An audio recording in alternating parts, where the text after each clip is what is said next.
大家早晨，今日係東京自由行嘅第5日，我哋要 check out 啦。而家會出發去新宿寄存我哋嘅行李，因為我哋即將會去河口湖住2日1夜。你哋唔好爭拎我個篋啦，好冇啊？但我哋唔想帶任何嘅篋咧去河口湖，再加上下一間 Airbnb 咧，佢係唔接受寄存行李嘅，所以咧我哋喺新宿揾咗個地方可以寄存我哋啲篋。寄存地點咧，我喺 Echo Clock 呢個網站揾到嘅。我哋都有諗過將啲篋咧擺喺 JR 嘅儲物櫃裏面，但係咧就唔係每個儲物櫃咧都能夠擺過夜，所以我哋最後揾咗間公司係有提供過夜寄存行李嘅服務，價錢係1600 yen， 總共咧有4個篋，寄存大概2日，咁我認為都幾平嘅，咁大家就可以參考下咯。而家即刻出發去河口湖，今次我哋會搭富士迴遊號去大月站，跟住再改搭富士山景觀特急去河口湖。點解我哋唔直接搭富士迴遊號去河口湖站呢？因為我哋想試搭下富士山景觀特急呢架列車。富士山景觀特急係一班連接住大月、下吉田、富士急樂園同埋河口湖等地嘅在地電車，全車程大約45分鐘。富士山景觀特急最大嘅特色咧就係佢啲窗咧非常之寬敞，無論坐喺左手邊或者右手邊咧都可以睇到富士山。總之咧佢就係一架為咗觀賞富士山而設嘅觀光電車。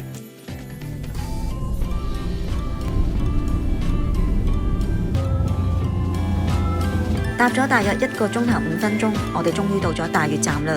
大月站係超多人噶，我相信咧全部人都係等緊富士山景觀特急呢架列車，因為我哋喺官方網站咧去預訂咗個車飛，而網上面咧就只能夠買到特急券同埋指定席券，而乘車券咧要喺乘搭嘅當日咧喺呢一個車站裏面買嘅。呢架就係我哋即將會乘搭嘅富士山景觀特急列車啦。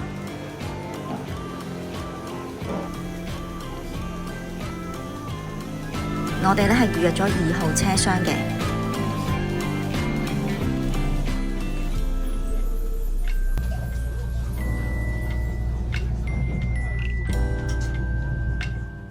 富士山景觀特急列車有分1號、2號、3號車廂。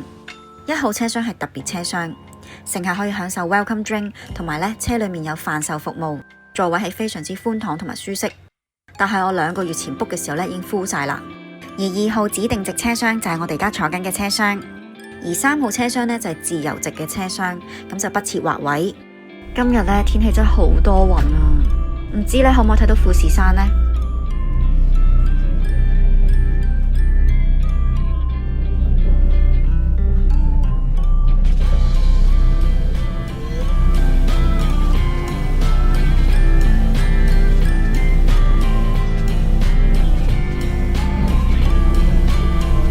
結果咧坐咗45分鐘，連富士山條尾都見唔到啊！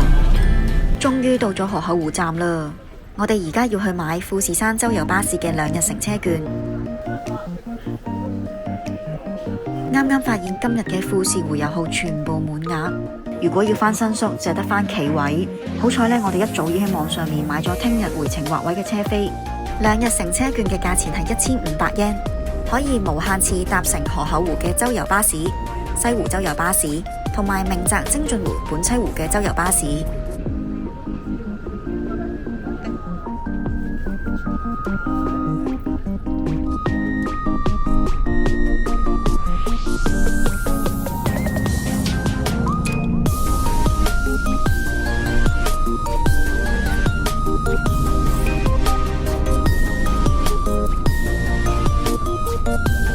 我哋嘅第一站係河口湖美術館。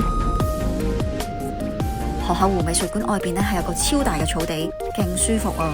感覺可以喺度坐成日都得啊！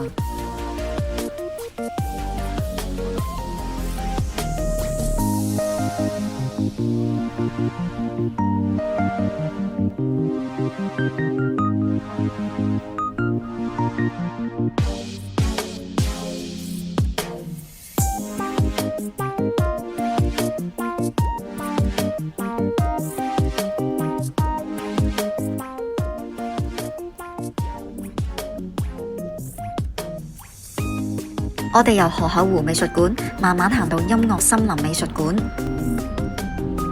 入去音樂森林美術館呢，係要買1800 yen 嘅門票。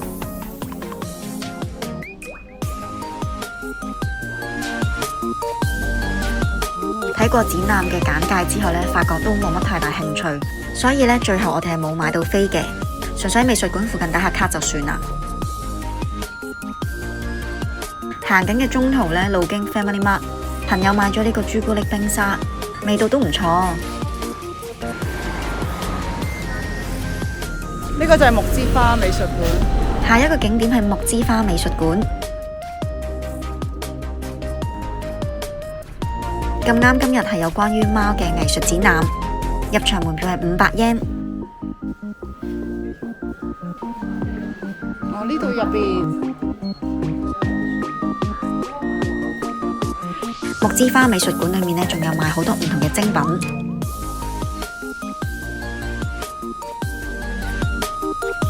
點啊？有咩食啊？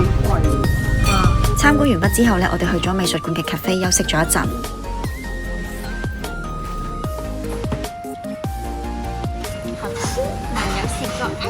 我屌，嚇死我咩？因為等咗好耐呢，我哋都等唔到周遊巴士，所以我哋決定慢慢咁樣行去下一個景點自然生活館。全程呢大約係30分鐘。而家天氣呢慢慢開始變得晴朗，但仍然有好厚嘅雲呢遮住富士山。救命啊！呢段路呢係有勁多啲蚊滋咯。6月係日本繡球花盛開嘅季節，沿途呢都見到好多繡球花。哇，好靚喎！真係沿途都有咯。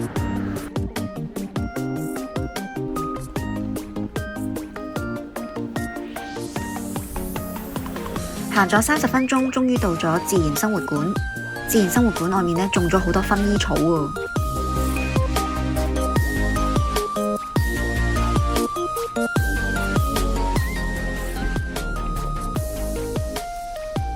今日自然生活館外邊有市集，相信係附近嘅居民呢喺呢度擺檔嘅，主要呢係買一啲自家製嘅玻璃製品、陶瓷、飾物同埋木製品等等。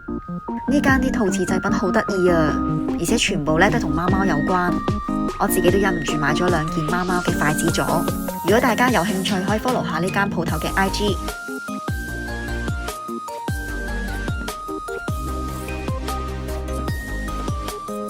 自然生活館呢1樓就係鋪頭，賣好多紀念品同埋雜貨。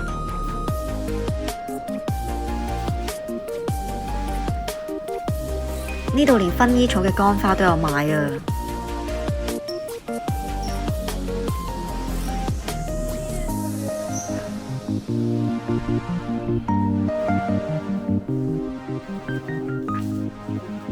終於見到富士山啦！遮住富士山山頂嘅雲呢，啱啱被吹走咗。自然生活館外邊呢，仲有個大花園，非常之適合打卡。參觀完自然生活館之後呢，我哋就返去河口湖站啦。今日夜晚呢，我哋預約咗喺河口湖站附近嘅 Airbnb。睇相呢，佢嘅裝修係非常之靚嘅，而且呢仲要見到富士山添，所以係好期待。係應該係啊，呢度是第一間應該。由河口湖站步行10至15分鐘就會到達我哋嘅 Airbnb。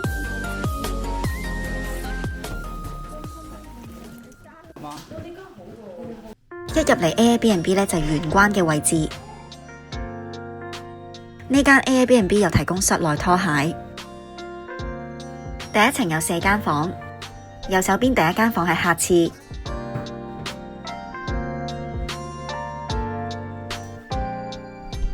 中間嘅房係睡房，張床超大啊，可以瞓4個人咯。咁睡房外邊呢，就冇咩特別嘅景觀，淨係咧可以望到隔籬嘅住宅。呢一間咧都係睡房嚟嘅，但係呢間咧就比較細，應該可以瞓到2個人。景觀咧同上一間睡房係一樣嘅。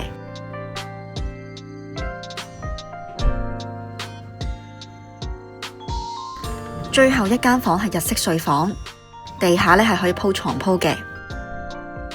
等我哋上2樓先。2樓主要係客廳、飯廳、廚房同埋浴室。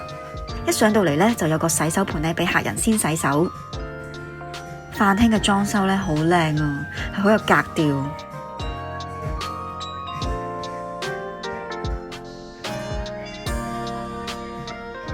點解電視機下邊有咁多黑膠唱片嘅？因為呢間 Airbnb 咧係有黑膠唱片機噶，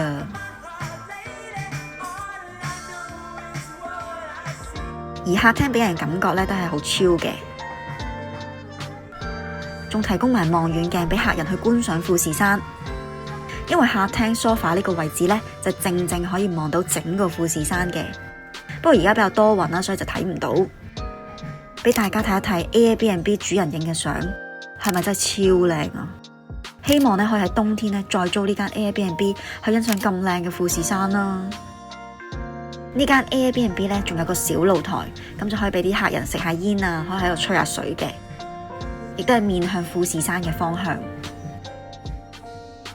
飯廳隔籬咧就係開放式嘅廚房，有咖啡機、熱水煲、小焗爐、電飯煲，個雪櫃勁大啊！雪櫃上面呢仲有微波爐添。而 Airbnb 呢提供嘅餐具都係非常之齊全。哇！嗰啲杯超靚喎，呢度真係有紅酒杯啊嗰啲咯。你睇下，我支酒翻嚟先。而基本嘅餐具呢全部都有。煮食工具都有提供。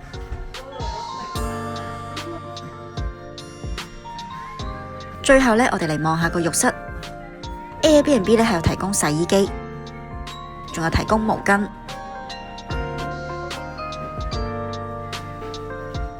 咁浴室就好乾淨啦，提供咗日本品牌 Orange Rose 嘅沐浴露同埋洗頭水。而浴室呢都係可以望到富士山嘅。我想講個浴缸望到富士山，好清楚。你而家過嚟啊！最後呢，就係廁所啦。大家係咪都覺得呢間 Airbnb 真係勁靚呢？而且價錢一啲都唔貴，一晚呢只需要港幣1626蚊。咁我哋4個人攤分呢，每人都只係港幣406蚊，CP 值真係超高。不過呢，我諗2025年嘅價錢呢，有機會已經升咗唔少。但係呢間 Airbnb 呢，佢話可以最多住10個人，所以佢好啱一個家庭或者成大班朋友嚟租嘅。咁越多人住就當然越平啦。所以我係真心推介大家呢間 Airbnb 嘅。而家呢，我哋就去緊便利店買我哋嘅晚餐，因為我哋今日呢都非常之攰，咁就唔想去揾餐廳，所以呢就會留喺 Airbnb 嗰度休息。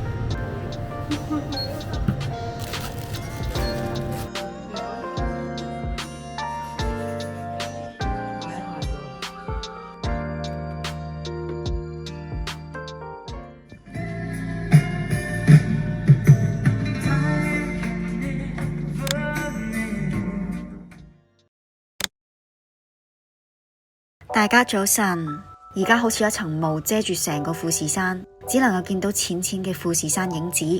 睇嚟今日天氣呢應該都係麻麻噶啦。因為而家時間呢都仲係好早，所以喺河口湖附近呢就亂行。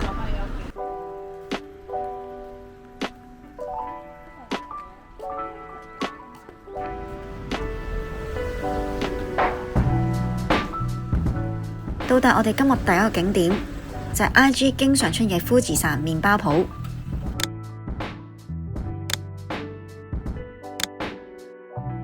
佢哋嘅富士山造型麵包係非常之出名，不過呢，我哋就冇買到麵包嚟食。而富士山麵包鋪呢，隔籬仲有間叫富士山 Pudding， 主要係賣布甸嘅。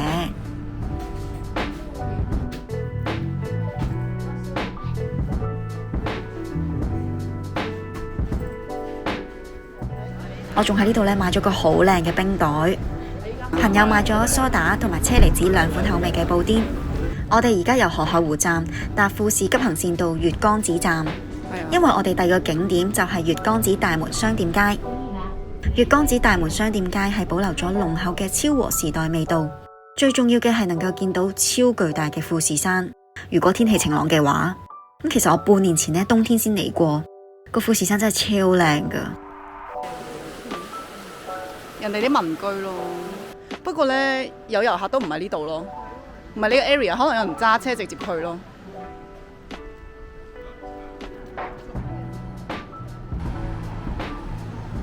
半年前嚟嘅時候呢，呢度係冇警察維持秩序㗎。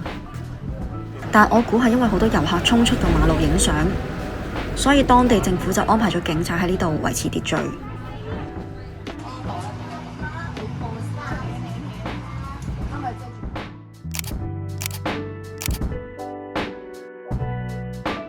可惜今日非常之多雲，就唔係好睇到富士山咯。但係呢條商店街呢，真係好有復古嘅味道喎。我哋第3個景點呢，都係附近嘅，沿住富士山嘅方向行20分鐘，會有個大鳥居，叫做金鳥居。遠遠咁樣望過去，金鳥居呢就咁啱將富士山呢框住咗。係啊，靚㗎呢度，夜晚有人過嚟影㗎。呢度開晒燈呢，之後夜光下嘅，即係佢有燈光下襯托嘅富士山仲靚啊！佢唔係揀全黑嘅環境，佢係揀6、7點，仲有少少黃昏呢。係啊，仲有少少燈光，仲有少少太陽嘅時候先影啊！而金鳥居呢，亦都係通往富士山山頂嘅吉田口登山道嘅第一道關卡，所以又有一枝鳥居之稱。行咗20分鐘呢，終於到啦！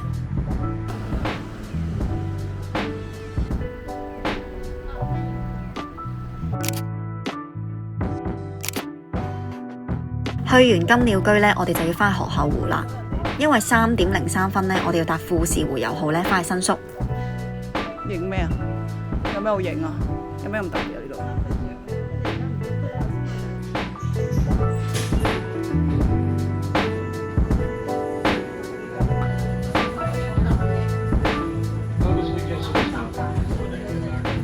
返到河口湖站，趁仲有啲時間，即刻買啲手信先。